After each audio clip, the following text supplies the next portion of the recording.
The Honourable Maurice Williamson. Speaker, I too will be taking a split call with my colleague Jamie Lee Ross, as sort of the young and the vibrant versus the old and the boring. And sir, and members of the House will be forced to choose which one is which, sir. Sir, I want to first of all congratulate Louisa Wall for this bill.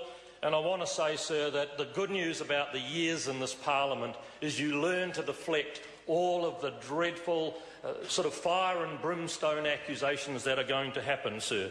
I've had a reverend in my local electorate call the gay onslaught will start the day after this bill is passed. Sir, we're really struggling to know what the gay onslaught will look like.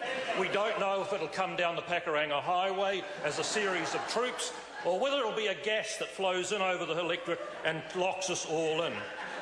I also, sir, had a Catholic priest tell me that I was supporting an unnatural act. I found that quite interesting, coming from someone who's taken an oath of celibacy for his whole life.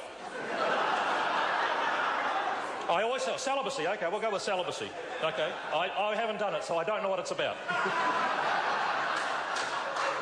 I also had a letter telling me I would burn in the fires of hell for eternity, and that was a bad mistake because I've got a degree in physics. I used the thermodynamic laws of physics. I put in my body weight and my humidity and so on.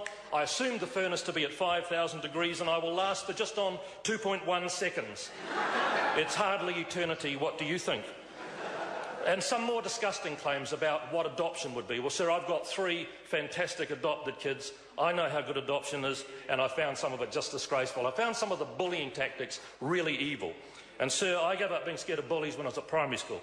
However, a huge amount of the opposition was from moderates, from people who were concerned, who were seriously worried what this might do to the fabric of our society. I respect their concern. I respect their worry. They were worried about what it might do to their families and so on. Let me repeat to them now, sir. All we are doing with this bill is allowing 2 people who love each other to have that love recognised by way of marriage. That is all we are doing. We are not declaring nuclear war on a foreign state.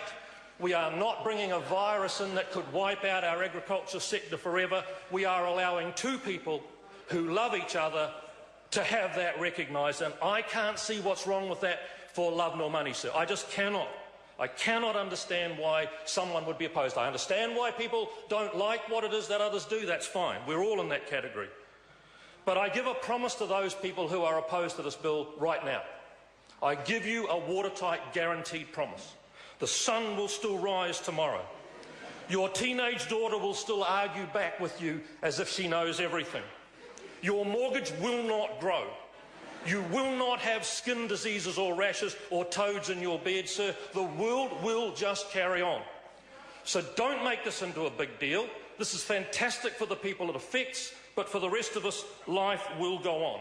And finally, can I say, sir, one of the messages I had was that this bill was the cause of our drought.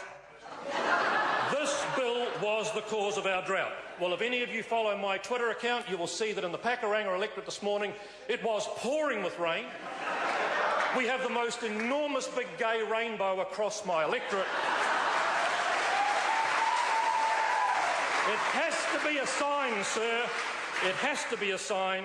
If you're a believer, it's certainly a sign. And can I finish for all those who are concerned about this with a quote from the Bible? It's Deuteronomy. I thought Deuteronomy was a cat out of cats, but never mind. It's Deuteronomy chapter 1, verse 29. Be ye not afraid.